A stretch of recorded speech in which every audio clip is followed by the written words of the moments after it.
Hej og velkommen til denne video, hvor jeg kort vil gennemgå, hvor simpelt det er at sætte smart gulvvarme op i dit hus. Vi skal igennem 2 punkter. Din nuværende installation og den nye installation med smart gulvvarme.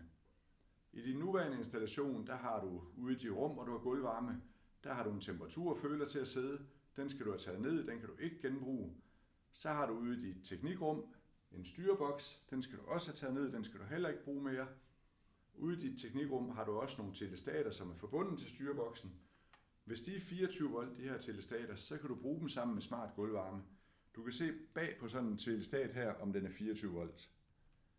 Hvis ikke den er 24 volt, så skal du have den skiftet til en 24 volts model. Når det er gjort, så skal du ud i de enkelte rum og have hængt nye temperaturfølere op. De ser sådan her ud og hænges ganske simpelt op på væggen med en lille magnet, du med dobbeltklæbende tape hænger op. Når du har hængt temperaturfølere op i alle rummene, så skal du have gang i appen, hvor du skal ind og have oprettet de rum, du har. Det gør du i appen ved at give dem et navn. Når du har givet dem et navn, så går du ud og scanner temperatursensoren i det enkelte rum og får den parret med rummet. Når du er igennem alle rum, så er du klar til sidste del af installationen, som er sådan lidt den tekniske del, kan man kalde det. Der skal du nemlig have forbundet de her telestater til den nye styreboks, som du får. Selve forbindelsen er ganske simpel. Det er en ledning, som skal stikkes ind i en fjederbelastet connector.